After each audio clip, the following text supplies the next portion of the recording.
Hello and welcome to our session on the BirdLife partner work in Africa. BirdLife is the largest partnership for nature in the world. We have partner organizations in over 120 countries spread across the globe, each of which strives to conserve birds, their habitats and global biodiversity, working with people towards sustainability in the use of natural resources. Each BirdLife partner is an independent environmental or wildlife NGO. We have 22 such partners across Africa, spanning the length and breadth of the continent. The fact that we were forced by the global pandemic to take this fair virtual has a distinct silver lining in that we can now make this a truly African bird fair. Though we do miss our regular backdrop of the botanical gardens in Johannesburg, we are now able to have tour operators, exhibitors, speakers, and attendees join us from all over Africa and indeed the world. One of our most important moves was to get our African BirdLife partners involved. We have many of them attending today, as well as some exhibiting at the fair. Please do go and have a look at their stalls in order to see what amazing work is achieved in this partnership across the African continent. In this session, we have given some of our partners a stage to present on their organizations and their work. First, we will hear from Dr. Vikash Tataya, Conservation Director at the Mauritius Wildlife Foundation, who will give us an overview of their work, but also a progress report on the situation that has developed after the oil spill just a few weeks ago off Ile aux Aigrettes. I'm going to say that one again.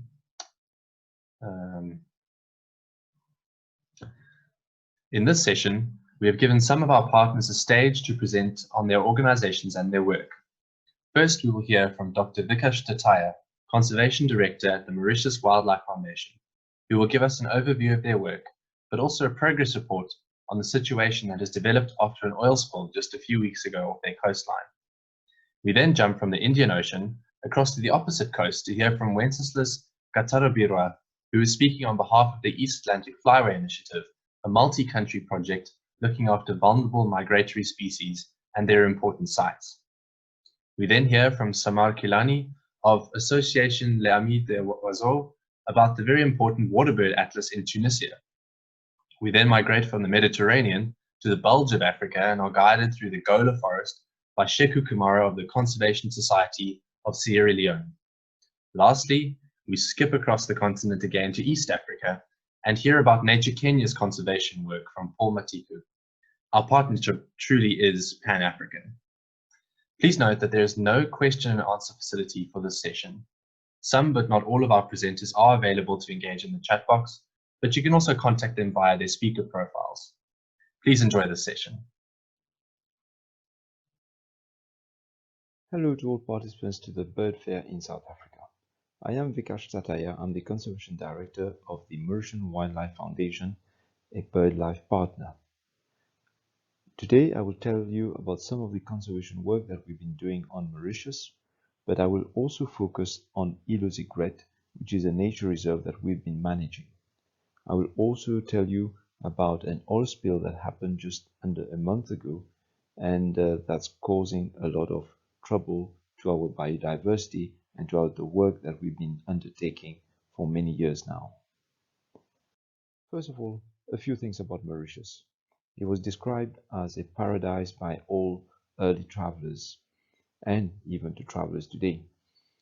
It was an island that was quite remote from the continents, and on it evolved quite a number of birds, of reptiles, of plants, of insects, and so on and so forth that were endemic to the island of Mauritius. And unfortunately, over the next 400 or so years, these species would decline. So right from the very start of the colonization of Mauritius, man started abusing the nature around him by exploiting the natural resources, by introducing invasive alien plants and animals, but also leading to the demise of quite a number of species.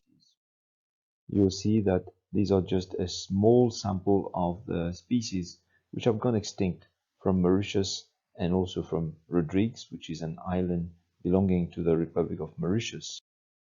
But the most famous of all extinctions is undeniably the dodo, which was from Mauritius, and it went extinct very soon after the colonization of Mauritius, and it has become known as the symbol of extinction. However, this is not what we would like to be remembered by. Now, how did the extinction of so many species come about? Of course, there was hunting of a number of animals for food. There was introduction of invasive alien plants and animals, cats, rats, monkeys, mongooses, and so on and so forth. But there was also habitat destruction. This here is a slide of Mauritius showing deforestation in the middle of the French period. All the areas in white are areas of forest that had been chopped down by that stage. And by 1997, far ahead in the independent Mauritius, you'll see that the forests of Mauritius occupied less than 2% of the surface area of Mauritius, and to date even occupying less than 1.3% of Mauritius for good quality native forest. And because of the decline in habitat, a number of birds became very rare in the 1970s. For example, the Mauritius kestrel, which went down to just 4 individuals, including a single breeding female. Such is also the case for the pink pigeon, which went down to around 20 individuals in the 1970s, and which has been the subject of an intensive conservation program. The parakeet, which is also endemic to Mauritius, also became very rare in the 1970s, declining to less than 20 birds, and at one point it was even believed there were just 8 birds alive. And we've also had reduction in bird populations on Rodrigues, which has lost quite a number of animal species. But these two, the Mauritius fody the Rodrigues fody and the Rodrigues warbler, could also have met the same demise as the dodo. All of the species which I've mentioned to you are species which we've been able to save from extinction. We've also made significant progress in saving the Mauritius fody and the Mauritius olive white-eye, which is a critically endangered species and Mauritius's most threatened bird. Now, one of the areas where conservation of birds has taken place and other taxa is on Îles Aigrettes, which is an island that we manage. It is a small island, 26 hectares, only 800 meters from the coastline of Mauritius, world renowned and very important because it has a last remnant of a coastal ebony forest, which unfortunately is now gone from the mainland of Mauritius. Regrettably, the island was overrun with weeds when we started our work on the island in the 1980s, invaded by acacia, Lucina leucocephala, but also Flacotia indica and a host of other invasive plants, but also rats and cats as well. So we've done a big effort to conserve the island of Îles Aigrettes by manual weeding, and we've restored the habitat with native and endemic plants that are grown in our nursery, which you can see here. And it's been a tremendous success, and we've been able to recreate habitat on the island. And after the creation of habitat, it became possible to reintroduce pink pigeons. And I must also say by that time we had also eradicated a number of predators. Following the reintroduction of pink pigeons in the 1990s, we also reintroduced Mauritius fodies in the mid-2000s, and again in the 2000s we reintroduced the Mauritius olive white-eye to Îles Aigrettes. We've also been conducting a seabird reintroduction program. Here you can see the white-tailed tropic bird, the red-tailed tropic bird, the wedge-tailed shearwater, and decoys been put out to attract birds. But we've also been putting back common noddies, lesser noddies, and sooty terns, which we harvest from the northern islets of Mauritius. The project is continuing, but we've not only been looking at reintroduction of birds, we've also been working very actively on reintroducing reptiles. These here are reptiles that were restricted to Round Island, the tail-faced king and the Gunther's gecko, which we have now reintroduced on Îles Aigrettes. We've also done rewilding on the island using tortoises. Tortoises played a very important role in the ecosystem of Mauritius by grazing and by dispersing large fruits. And unfortunately, the native tortoises went extinct in the 1840s.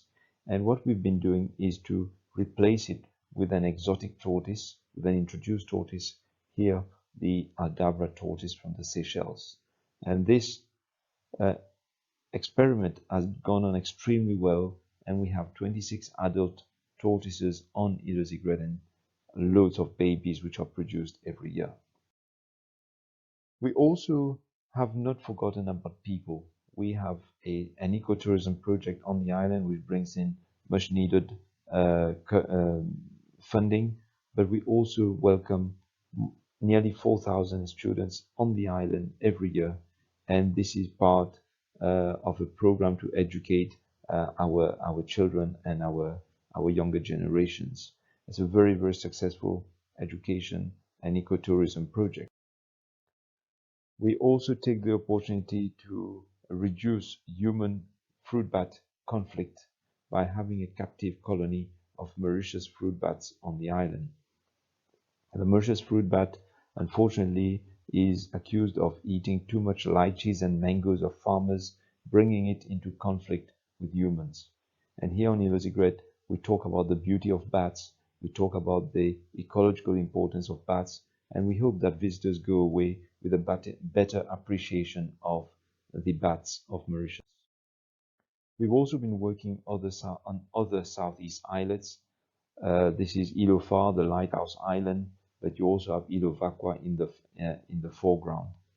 These islands are very important because they hold populations of skinks and geckos, and which have very important genetic makeup compared to the other geckos which you find on the northern islets. So genetically very important populations. With Wakasho and the oil spill and oil having reached these islands, we have had to harvest a number of these reptiles, which we are currently doing the planning for sending to the Jersey Zoo in the UK, so that these reptiles could be kept safely in the event that the reptiles on these islands go extinct. Now, I have mentioned Wakasho. Now, this is the first and the largest shipwreck around Mauritius. It caused an oil spill of great magnitude, so much so that the government has declared this an environmental state of emergency. It wrecked on Mauritius on the 25th of July, but it was 12 days later that it started spilling 1,000 tons of bunker fuel into the Maybug Bay. Now, where you see the ship on this slide, the ship is only 2 kilometers from Îles Aigrettes and is in the direction of the currents and the prevailing winds. This is an old photo by now because the ship has since broken in two, and the forepart of the ship has been sunk on the east coast of Mauritius. Here you can see the casualty, which is in red, the Wakasho, but you can also see Îles Aigrettes Nature Reserve to the north of the ship, and you can see two other spots in green, which are two Ramsar sites.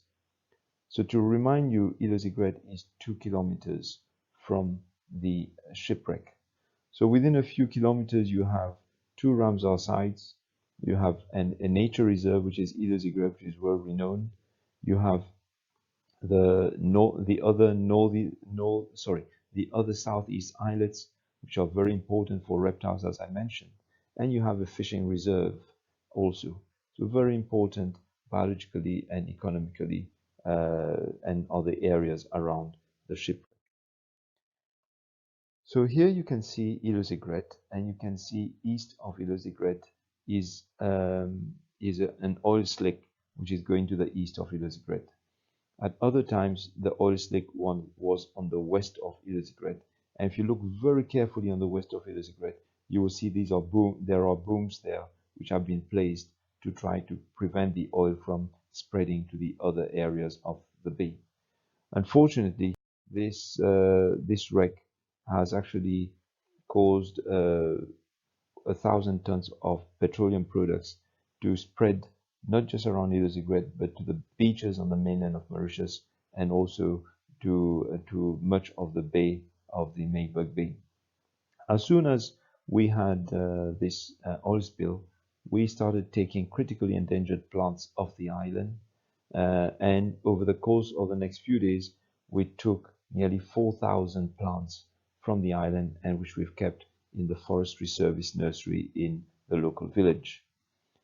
We also had to rescue olive white-eyes and fodies. We didn't take all the birds because we should remember that these are still wild birds, and we have kept a small proportion of the population of olive white-eyes, critically endangered, and Mauritius fodies, endangered, and we have kept in captivity at the Gerald Durrell Endemic Wildlife Sanctuary. We have also taken the bats which I talked to you about. We've taken them to a safe area in Fairney Valley so that they can avoid having to breathe the toxic petroleum that's in the air.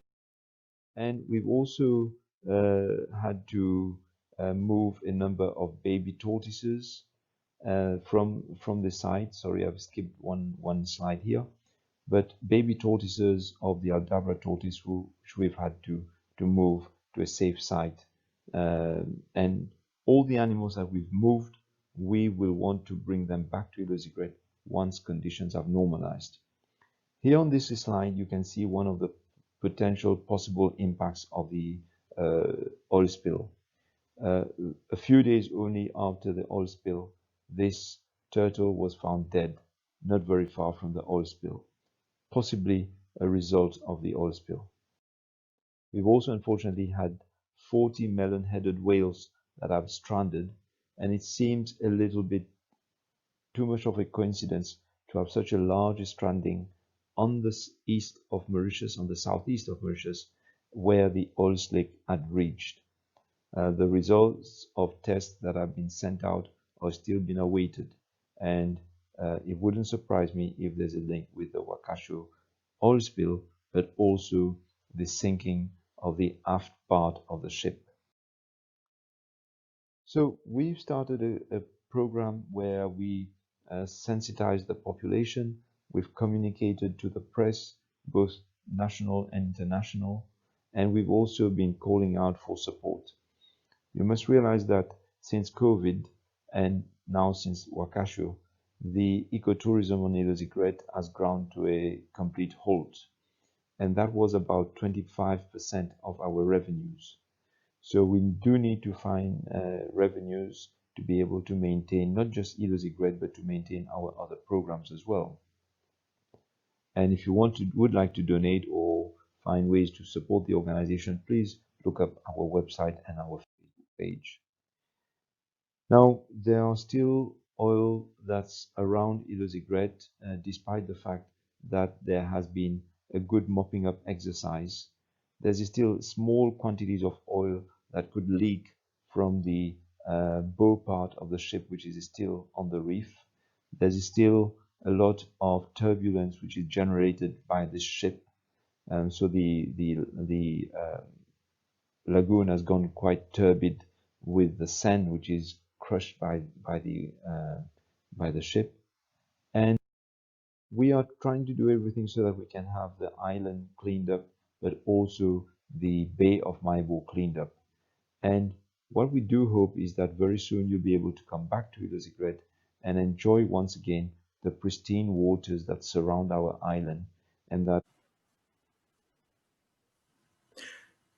Hello, my name is Wenceslas Tarabirgua, and I work in the Global Conservation Programs at the Royal Society for the Protection of Birds, the RSPB in the UK, where I manage the Flyway program. I'm here giving this presentation on behalf of the East Atlantic Flyway Task Force. And it's our great pleasure to be part of this first virtual African bird fair.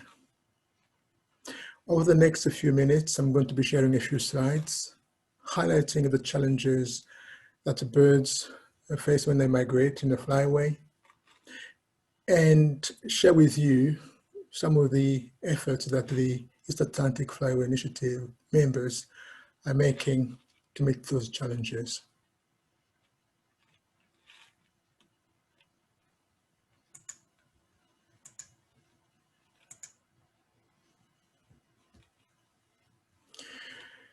And one way to start, probably talking about migration, will be to quote from Ian Newton's latest book. He says this: "The phenomenon of bird migration has fascinated people from the earliest times. The arrivals and departures of different species marked the seasons, heralding autumn and spring, providing a calendar long before anything better became available. The ecology of migration was poorly understood, but thanks to the traditional bird ringing, modern ecological studies, and modern satellite tracking, now we understand better that migration. But with that understanding, we also understood that birds, populations of migratory birds, are facing challenges on that migration, and their population had declined precipitously. That would be the example of the European turtle dove, which undergone the decline of nearly 69% in just under 30 years.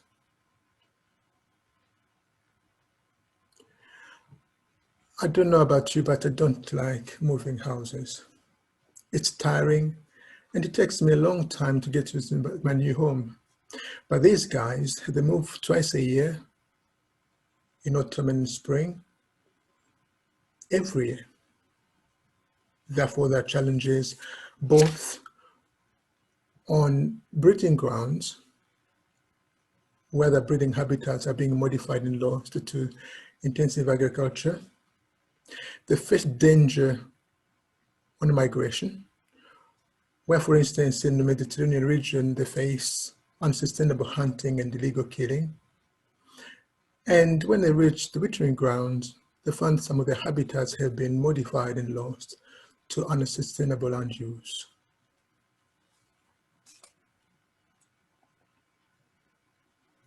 There are also the impacts of the climate crisis.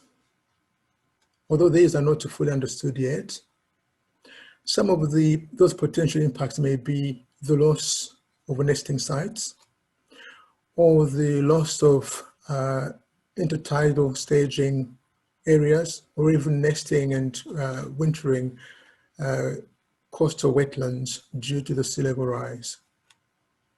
There are also frequent and more intense droughts predicted in places like Sahara and the Sahel. So studies to understand these impacts clearly are needed. And on a particular impact that may need to be understood is the potential decoupling between the arrival dates of migrants and the peak food availability, which may cause higher death rates in adults and lower breeding success.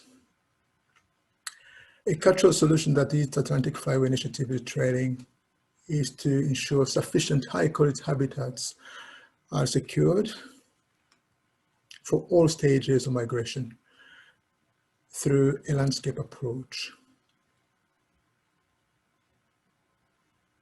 Aware then of those challenges of migration, BirdLife Partners Gathering in Ghana in 2015 established the East Atlantic Flyway Initiative and appointed VBN, RSPB, AEO, GWS, and BirdLife South Africa as a task force. The IFI was adopted by the African and European partnerships of BirdLife International is a partner-led initiative to conserve birds, especially migrants, in this flyway. The task force coordinates the work of the initiative and has established a strategy which has been approved by members as well as a program of work.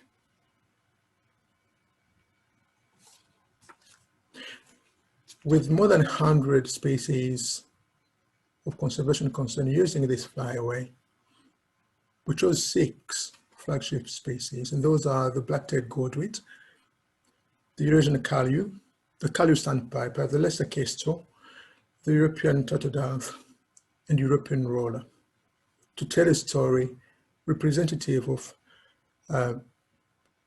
shorebirds and land birds. Therefore, the IF work focuses heavily on protection and conservation of coastal wetlands and the sustainable land use, especially in the wintering grounds.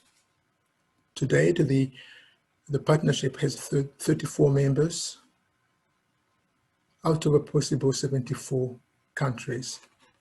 So we continue to work with BirdLife International to grow this network and hopefully to have the whole flyway covered by this partnership in the future.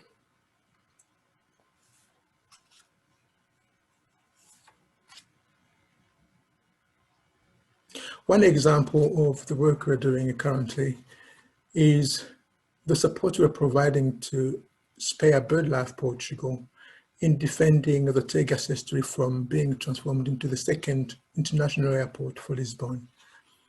As we speak, a court case is being heard to prevent that development project to go ahead, which will cause untold damage to that critical site at the heart of the flyway.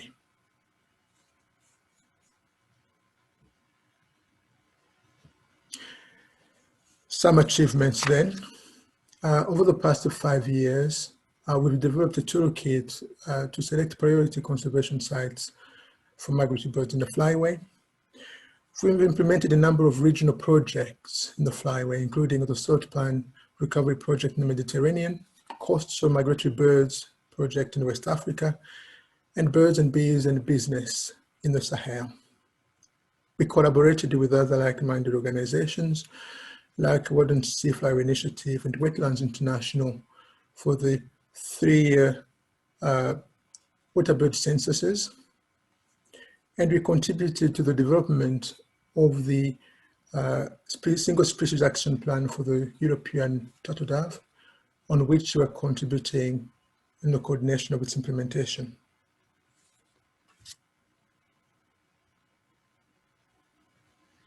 Moving forward, we have established 2 small grants, one for coastal wetlands, the other for migratory land birds.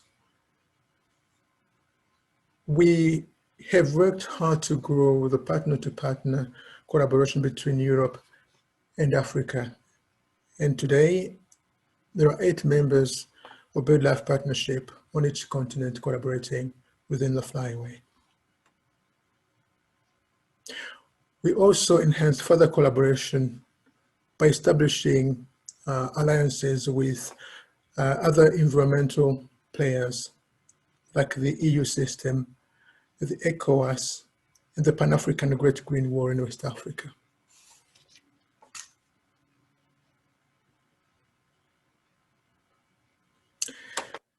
In summary then, we continue to work hard to identify and protect key habitats and key sites from threats, from unsustainable land use, by advocating for and demonstrating adequate conservation solutions.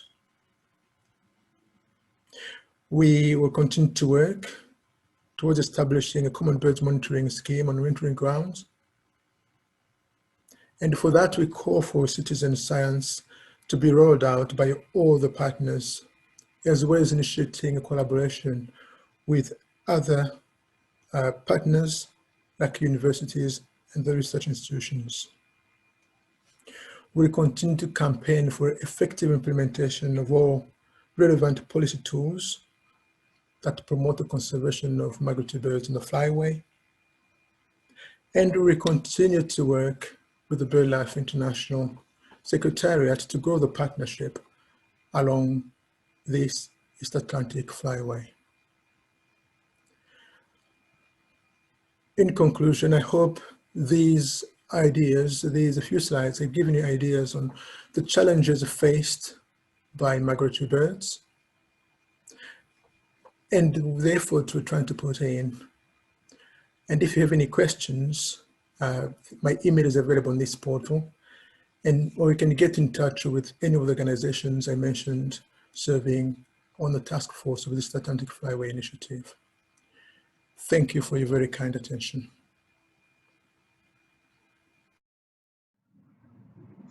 Hello and good evening, everyone. I am Samar Kileni from the association Les Amis des Oiseaux, a BirdLife partner in Tunisia. I am an ornithologist, a data analyst, and I am currently a project officer in the association. I am pleased to be with you in this African bird fair, which is held virtually this year. I will be presenting the Atlas of Wintering Water Birds in Tunisia, going from 2002 until 2020. But first, let me introduce my association. Les Amis des Oiseaux is a non-profit, non-governmental organization created in 1975 by a group of passionate environmentalists. And since then, it has been working on the management, the protection, and the better knowledge and monitoring of biodiversity in Tunisia, but particularly on birds and their habitats. To protect a bird, it is an obligation to monitor their sites.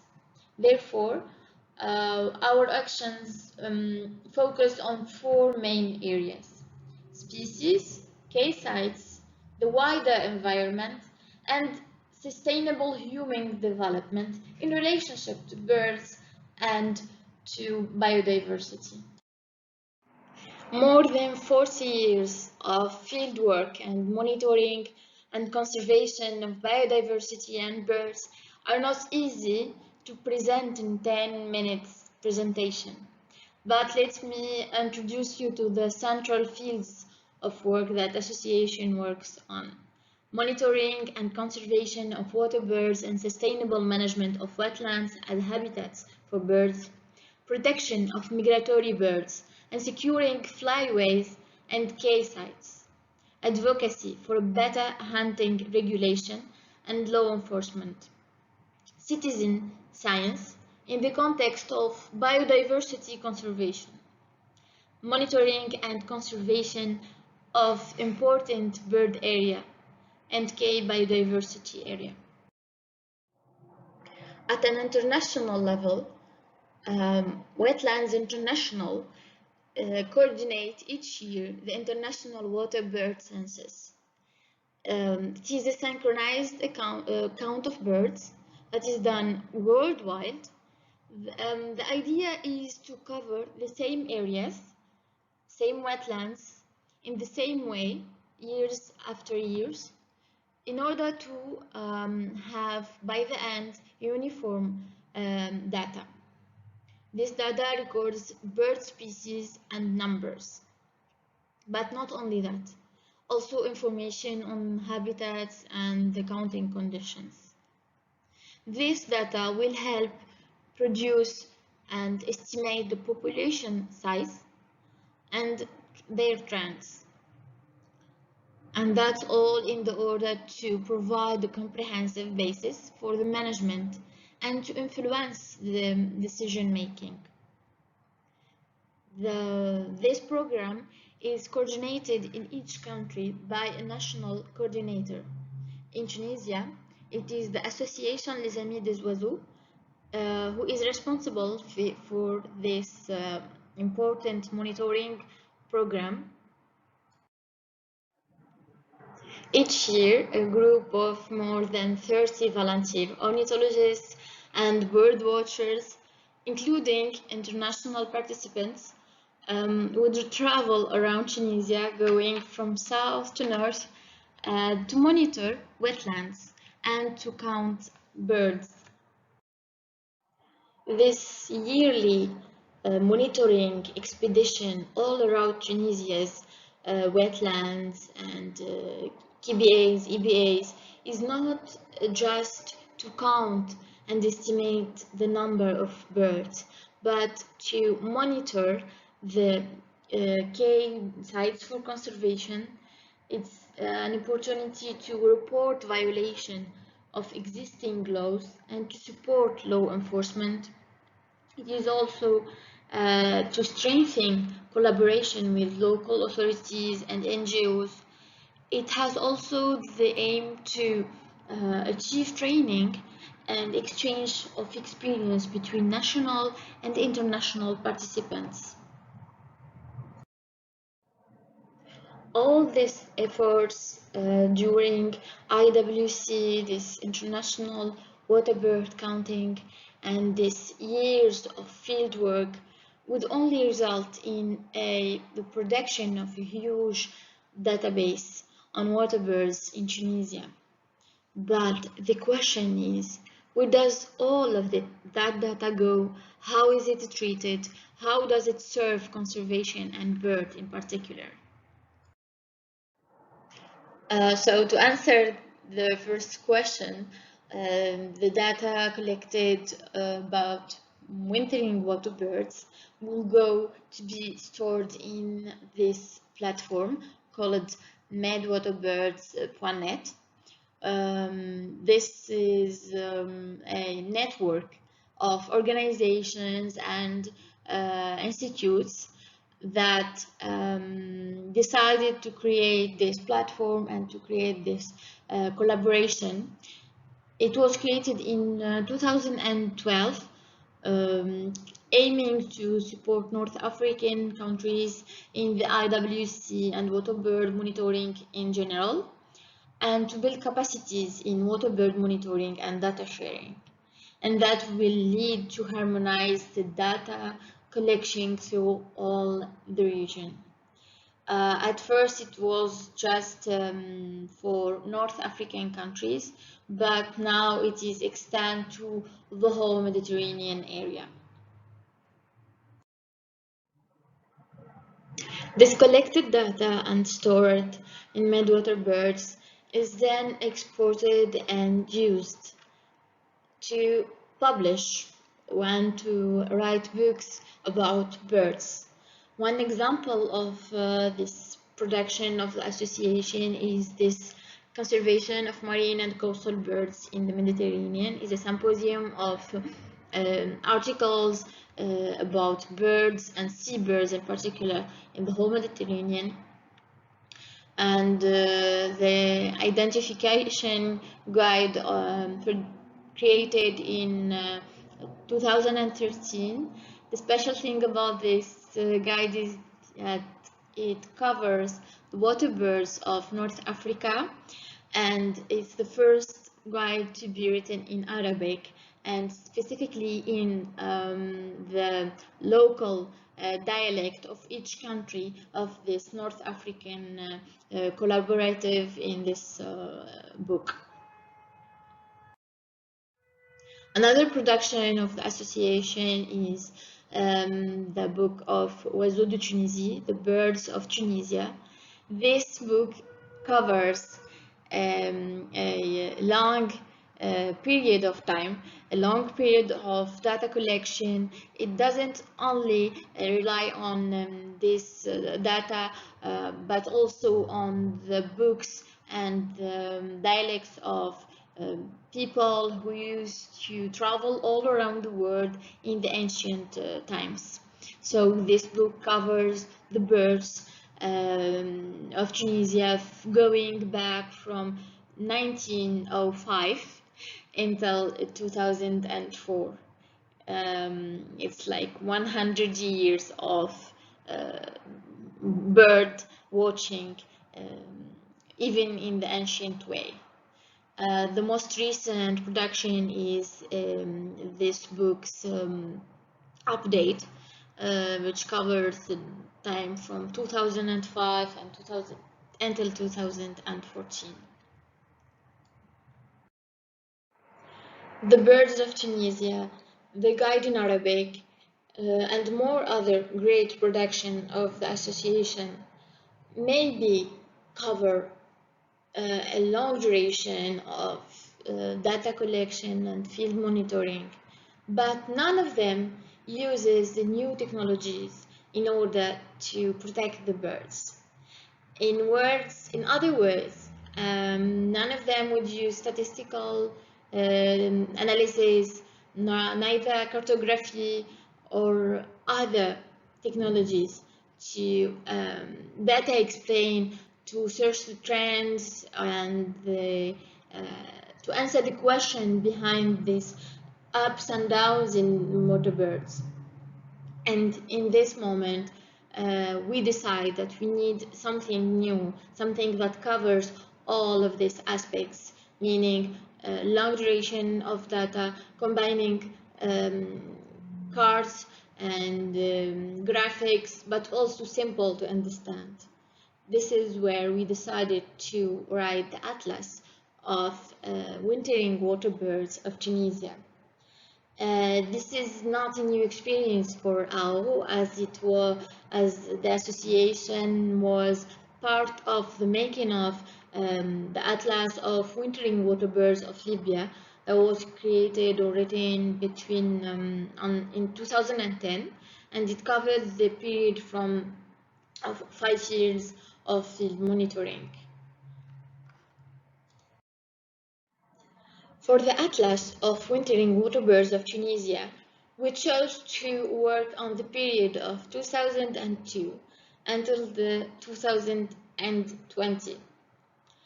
Actually, the data that we have access to goes back to 1967. But after that period, due to organization problems and other issues, there are many years of lack of data, which doesn't allow us to have statistical accurate results. Therefore, we will start going from 2002 until 2020. During this period, there is certainly some years where we have lack of data or other problems, but this will be covered with statistical analysis. We count to finish the production and the whole Atlas process in 2021, including the writing and editing of this book. After selecting 19 years of data that we will be working on, we selected 140 sites, 140 wetlands that we once visited at least twice during the period between 2002 and 2020, and that will lead us to work on more than 100 species of water birds. All this information about more than 100 birds, more than 140 sites, 19 years of data collection will provide us this big table in this format, and that will be called big data. This data is presented in words, in numbers that are senseless until analyzed. What I love the most about my job and my specialty as a data analyst is the magical way how I could move from having like this table of senseless words and numbers into explaining it into this easy to understand graphic. In this case, we have the trends analysis for one species. For example, flamingos, greater flamingos, are they getting, are we having more counts of greater flamingos or less during these years? And we also could see the years in which we had problems or we had less counting flamingos.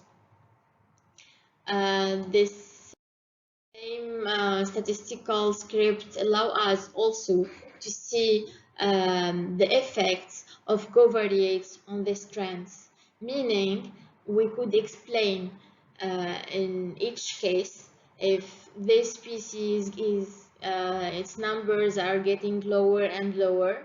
We could hopefully or ideally explain this with covariates. For example, these covariates would cover the temperature, would explain how the surface of water in one wetland could affect the number of birds in it, and many other examples. Ideally, after all this work of data management and data analysis, we will manage to make a book showing for each species among the 100 species a richly illustrated images of the species, also a cartography of the abundance of the species all around the Tunisian wetlands, as well as the graphics showing the trends, the covariates, the abundance, and a small text to describe the species and its status of conservation in Tunisia. This atlas, this book, will be the first atlas of wintering water birds in Tunisia, covering the efforts of 2 decades of field monitoring and data collection. Finally, the reason behind creating this book is to give access to countless information and data collected over 100 by 100 or so volunteers, Tunisian and foreigners, over 20 years of wintering water birds in wetlands of Tunisia. This book will allow beginners and experts all alike to familiarize with the behavior, the distribution, and evolution of migratory water birds in Tunisia. While creating this book and working on it as a team, we are really ambitious, and we are hopeful that this book will become a reference on the state of conservation, evolution and distribution of water birds in Tunisian wetlands, and that should definitely facilitate decision making for sustainable wetland management. And that's all in the favor to ensure better conservation of critical sites of migratory water birds. At the end, I would like to say that the making of this atlas, of this passionate project, there is behind it a whole team working all together, dynamically exchanging in order to make this project work. It is also a product of collaboration between many organizations.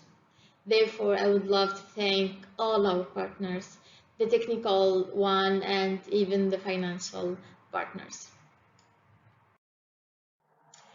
Thank you, BirdLife South Africa, for this great opportunity to present our dear project of Atlas.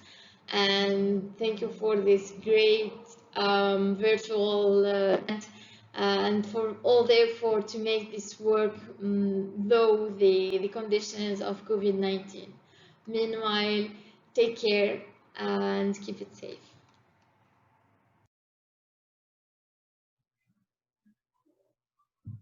Okay, so my name is Sheku Kamara. I'm the Executive Director of Conservation Society of Sierra Leone. Conservation Society of Sierra Leone is the BirdLife partner in Sierra Leone, and we have over 3 decades experience of conservation of natural resources of Sierra Leone. So I will take you through one of the flagship programs of conservation in Sierra Leone, not just for Conservation Society of Sierra Leone, but also for our BirdLife partner in the UK, which is the Royal Society for the Protection of Birds. And it's also a flagship program for the government of Sierra Leone.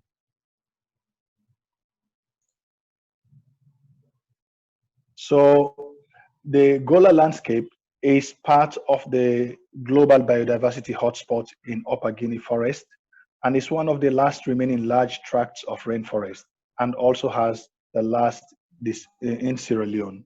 So we have a larger forest mass in Liberia, our neighbor, but in Sierra Leone, this is the last area that we have of the Upper Guinean forest.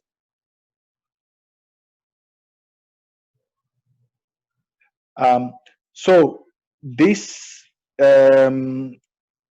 shows the endangered species that are found within the Gola rainforest, just to show its richness in biodiversity, but also to indicate the number of the amount of already globally threatened species that can be found in the Gola forest. So we have about 60 globally threatened species in Gola, and this includes the critically endangered western chimpanzees, as featured in the BBC's new series Dynasties a couple of weeks ago. In fact, Gola is believed to be the only place in the world where the population of western chimpanzees is not in decline. So in total, we have about 327 bird species, as well as 100 mammal species. And these also include the hippopotamus, the Gola malimbe, and also the white-necked picatatis. These are very flagship species that are also threatened according to the IUCN list.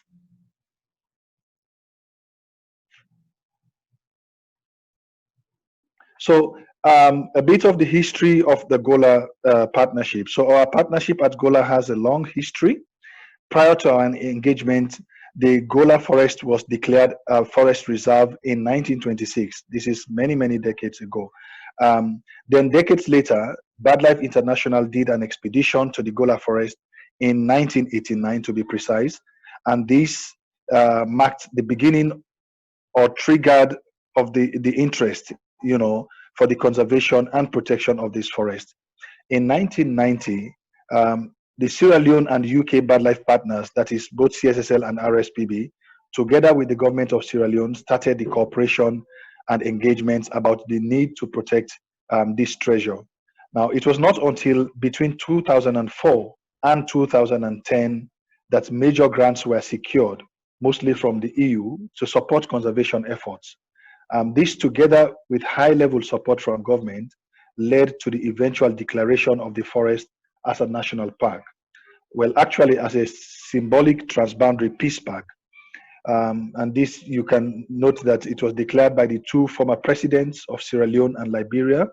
And this park was declared as 2 countries emerging from civil war, and development efforts accelerated, and by 2015, the Red Plus program was declared.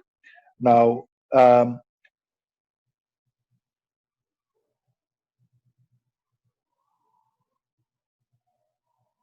I already mentioned the tripartite partnership between CSSL, RSPB, and government of Sierra Leone.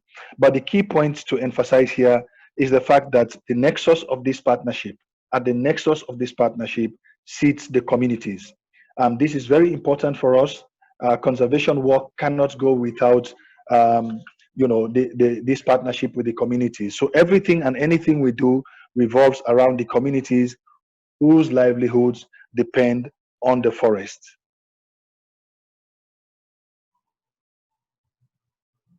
So Gola was officially designated a national park in 2011, but today we are talking about Gola Rainforest Conservation as a company limited by guarantee, which is a REDD Plus program. As I mentioned, so funding for the park was mostly from grants and support from the RSPB, which all three partners believed was not sustainable. The idea was born, therefore, to develop a REDD Plus program under the voluntary carbon market system as a sustainable financing mechanism for at least part of the main operational cost of running Gola. This was successfully done, but given that there are three partners involved, it became necessary to establish a common unit, a not-for-profit company that would then legally own and sell carbon credits awarded. This is how GRC-LG came into being.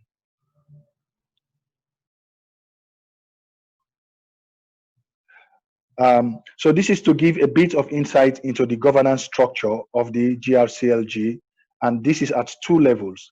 Now, the highest level is the members level, and here there are three partners. The three partners which are represented at very high levels, and final decisions are taken or endorsed here at the annual general meetings. The next level is the level of directors, and these serve as the board that oversees management. The three partners are each represented by individuals appointed by the members at the AGM.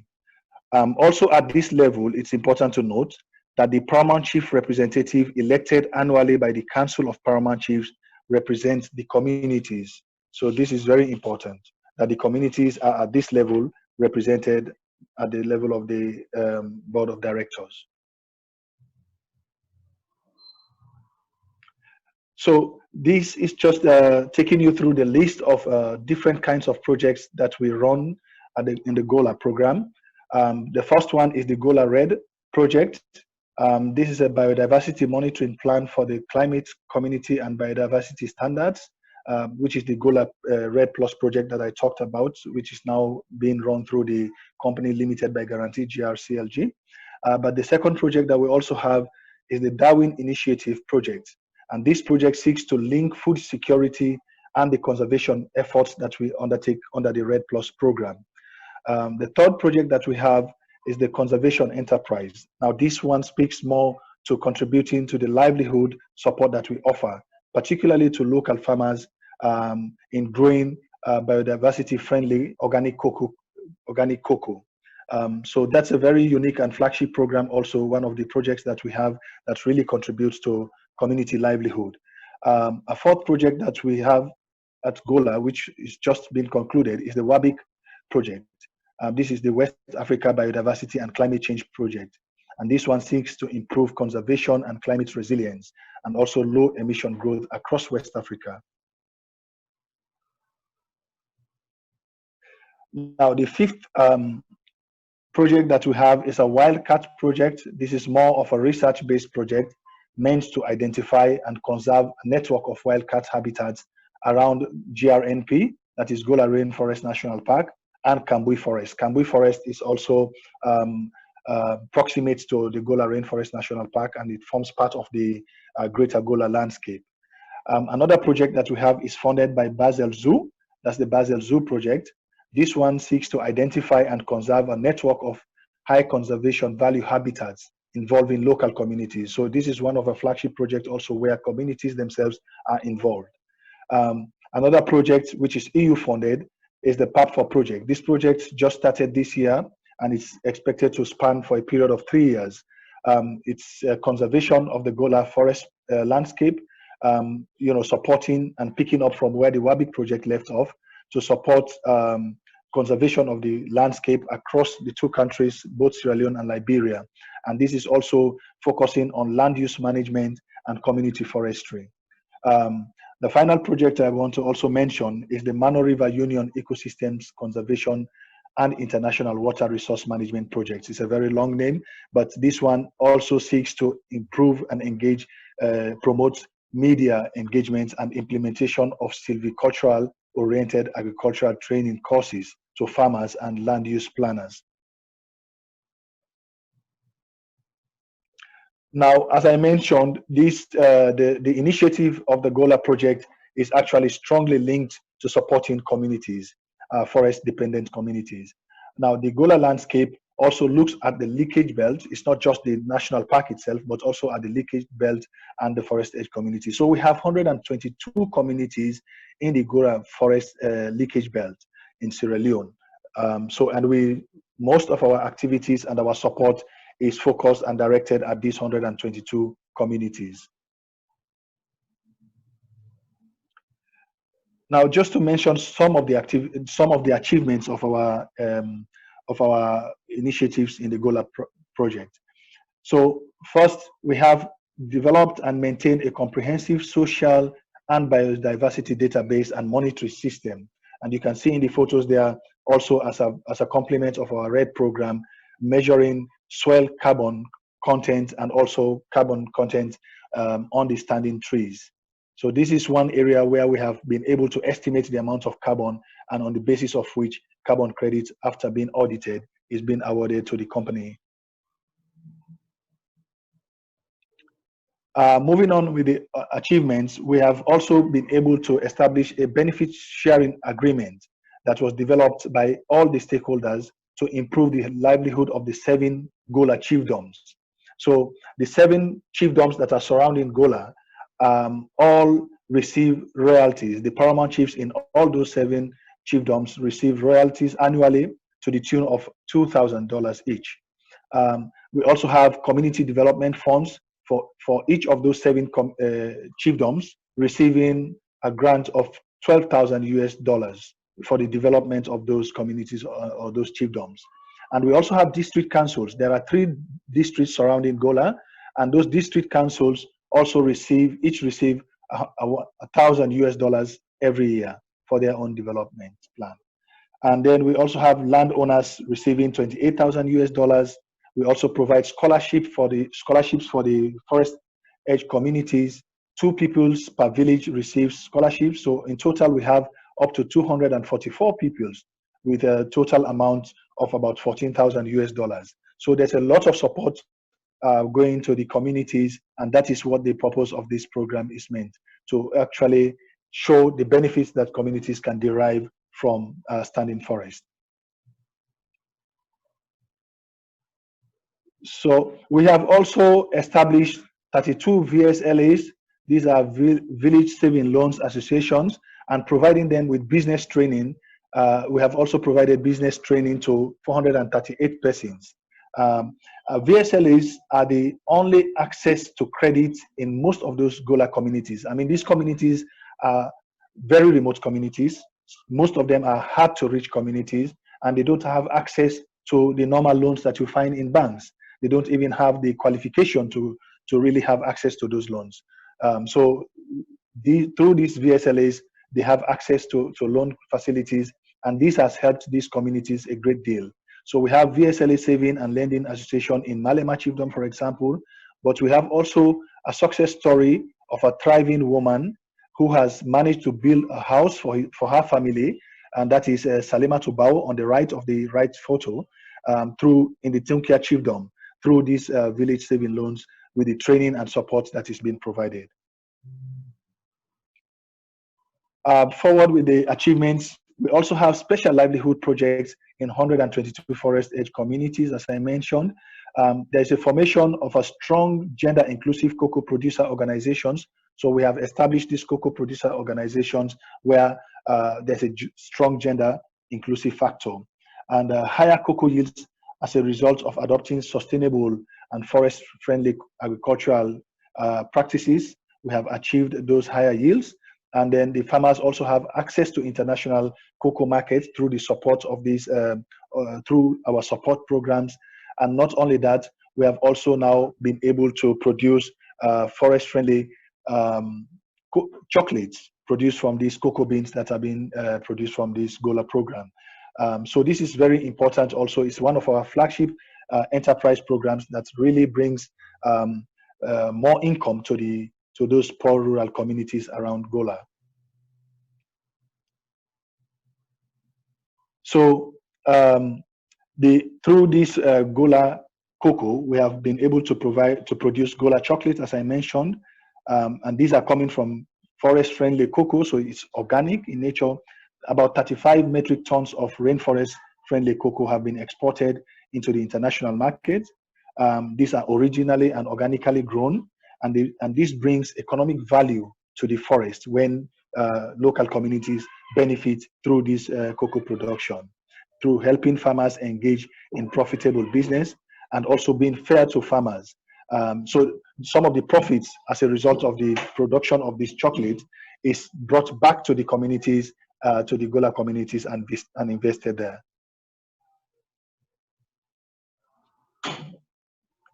Now, continuing with the achievements, we also have the park operations part. So, I mean, we also have to ensure that the forest is being protected. And so we have effective ranger patrol to enforce conservation laws and prevent illegal activities within the national park, so that we ensure its integrity and preserve its unique biodiversity.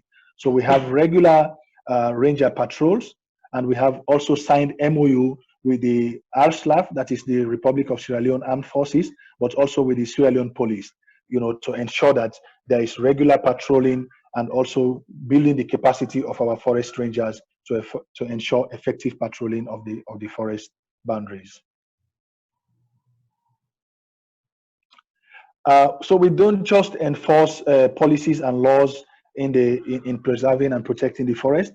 We also do a lot of awareness and environmental education program. So we have over 1,600 pupils that participated in climate change education in 140 in nature field trips. So we also have 20 school nature clubs and 8 school eco gardens have been established. And this is with the idea to really make sure that we catch the children while they are young, because they are the future leaders. They will be occupying higher positions in governance in the country. So we want to bring them closer to nature and to appreciate the value of nature. So our environmental education program does not just target the already grown up populations within the communities, but also targeting young children in schools. So we also do community and stakeholders awareness raising programs. So GRC support is building strong collaboration with the local leadership and strengthening local institutions for community forestry. I mean, outside the core forest, we also have within the leakage belt community forest, and we do support communities to do community forestry, protecting those forests and making sure that especially high conservation value areas within those forests are being conserved. And this also, we are engaged in improving rural livelihoods through value addition and sale of forest products. So especially non-timber forest products, we help them to do value addition, and this increases their income also, what they receive from the sales of these products.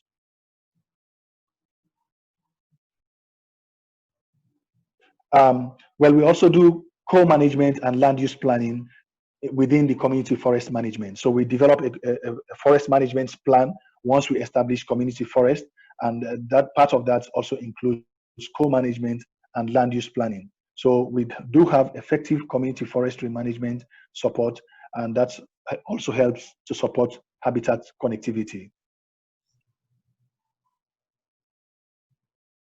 Now, I'd like to take you through, by way of ending, through the vision that we have for the Gola Rainforest National Park. We have 3 of these right at the inception of the Gola Forest Program. One of them is to act as a catalyst for peace, prosperity, and national pride in Sierra Leone. Secondly, the vision is also to ensure that its globally important habitats, biodiversity, environmental services, and wider landscape are conserved. And last but not least is to ensure that neighboring communities are active environmental stewards of the natural resource base that underpins and enhances their livelihoods. So these are this is the vision that we have for the Gola Rainforest right from its inception. So in addition to the vision that we had, we have also now looked at a strategy going forward with all the different stakeholders in the Gola program. So we have reviewed our strategy for Gola. We have done consultations with all the different stakeholders, and we have come up with this with this vision for the next 45 years. So one of the vision is that the Gola forest is still standing up to and beyond 2045 with minimal or no deforestation and encroachment. Secondly, the high conservation value species populations are stable or increasing. Our another vision is that the RED Plus program, which we have started, is certified as successful. And finally, the vision is that forest edge local communities see significant increases in their quality of life. Thank you.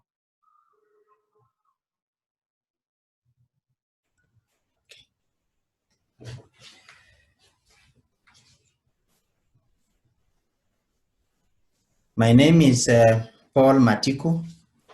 I work as the Executive Director for Nature Kenya. Nature Kenya, the East African Natural History Society.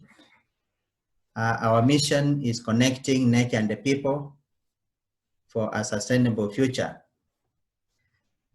I'm pleased to be in a privileged position to address this audience, courtesy of Mark Anderson, who has proved his ability to go against the COVID-19 wave and has decided not to succumb like the organizers of the UK Bird Fair, but ensure that this Africa virtual birding takes place. And this is an excellent opportunity. Mark always surprises me by his creativity and his ability to get things done. I'm here to speak to you about Nature Kenya, and I'm aware I don't have much time. I will only skim a few things in giving highlights of the work of Nature Kenya. Greetings from Nature Kenya members. Nature Kenya, the East Africa Natural Resource Society, established in 1909 to promote the study and the conservation of nature in Eastern Africa. Nature Kenya is a BirdLife international partner in Kenya, and we are aligned within the BirdLife mission to save birds. And together with the BirdLife partners, we are working towards this mission. And this is where BirdLife South Africa invited us to engage in this process, and we are extremely grateful.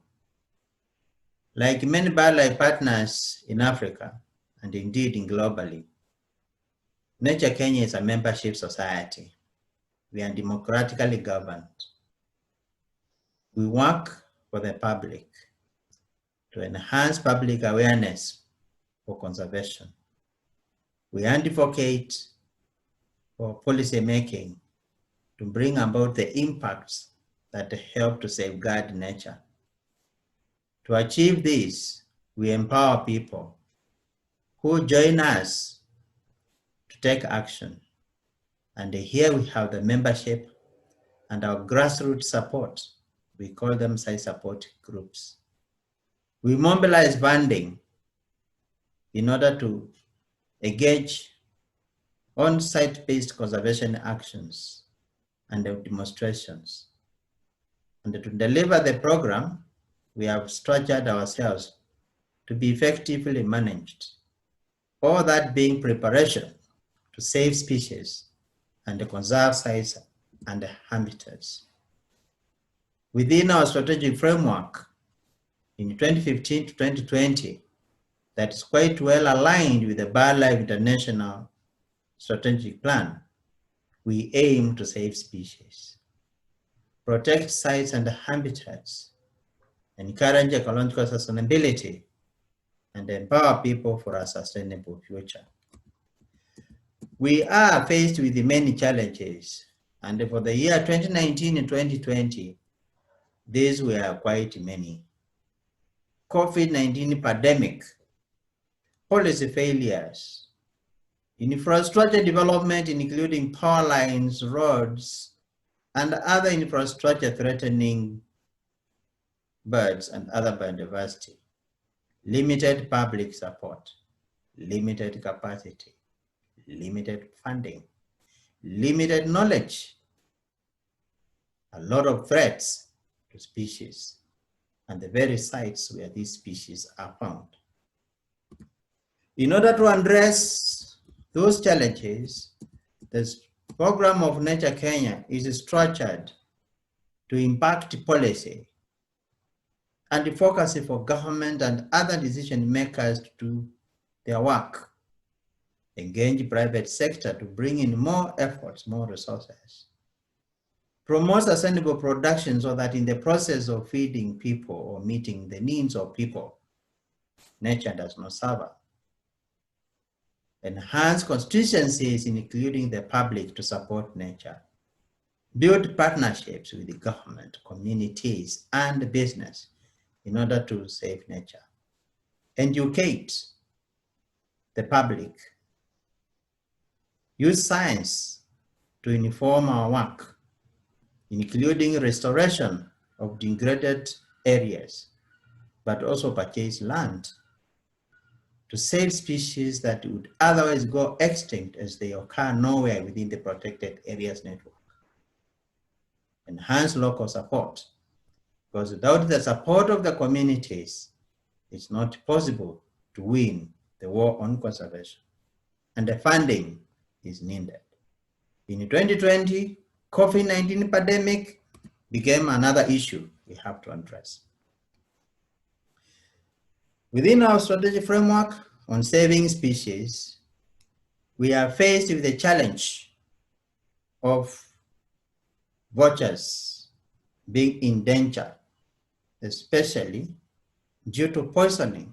Unlike what happened in India, where it was about diclofenac, our situation in Kenya is about retaliation, where people's livestock are attacked by cats, predators, lions, cheetahs, leopards, retaliate by poisoning the carcasses to kill these predators, and the vultures visit on these places, these carcasses, and die en masse.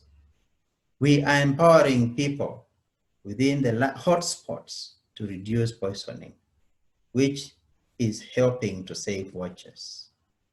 We have species that are outside protected areas network, like Taita Palace, we buy land. The Clark's River, we bought land in the Kacha woodland. We have to take care of the species that are even in protected areas by coming up with action plans, and the species that are outside protected areas where there's an opportunity to do this by engaging communities.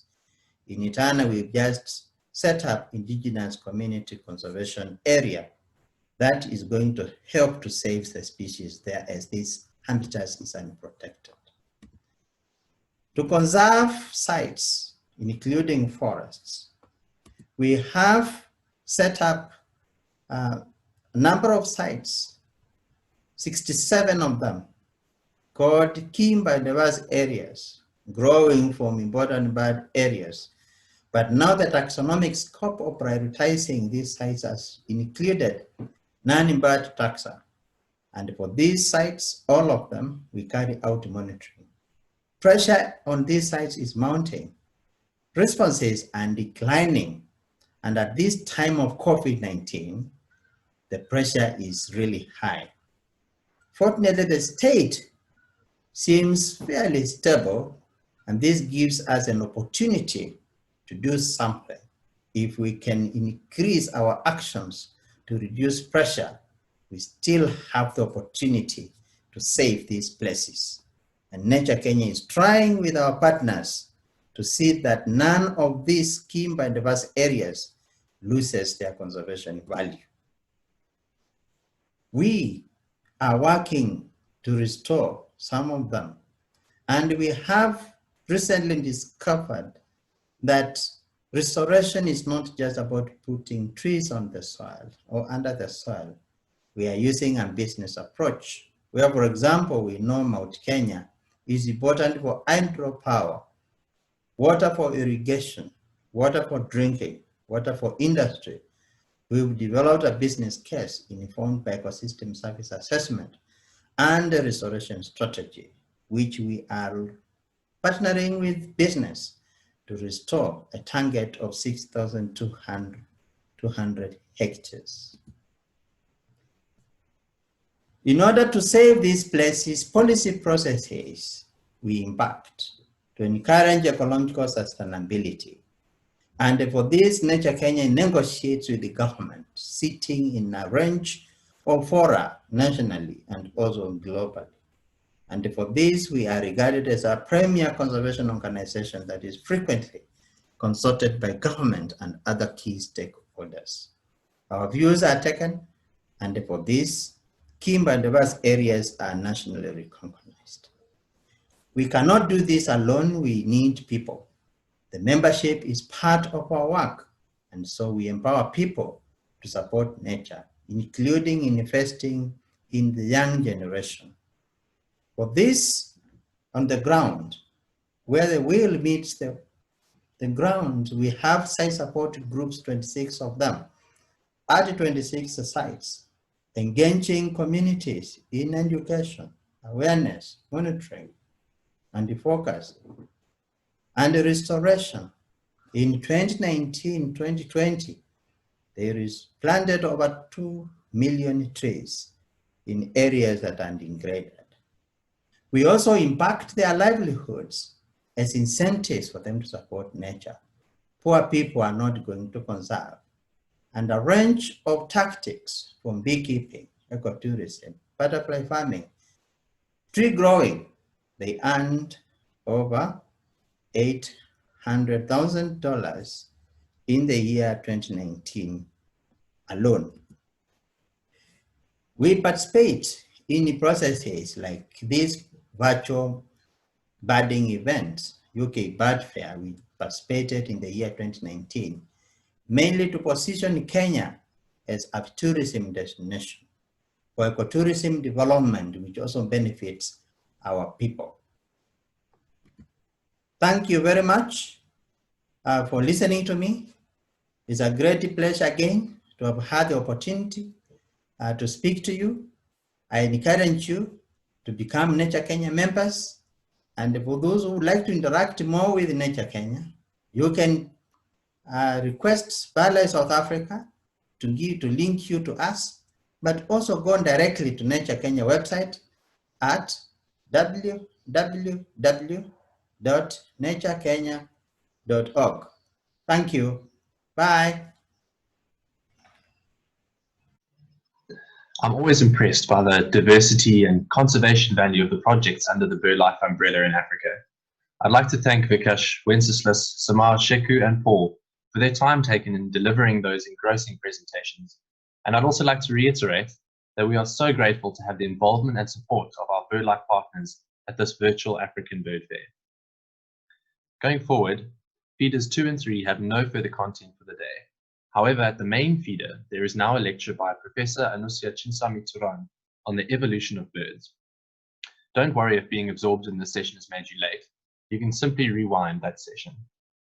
This lecture is something quite different to most bird fairs, and I think that birders will really enjoy learning about the origins of modern birds and how flight and feathers came about.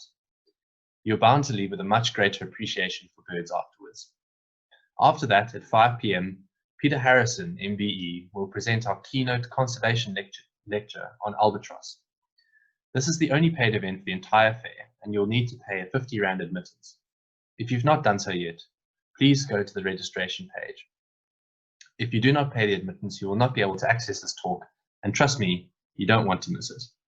The proceeds from this talk are also going towards supporting seabird conservation in South Africa, so there's a little bit of extra motivation for you. After Peter's talk, we will wind down with the biggest bird quiz in Africa, presented by myself and Mike Buckham of Better Birding. Be prepared to learn a lot about African birds in the process. We'll see you there.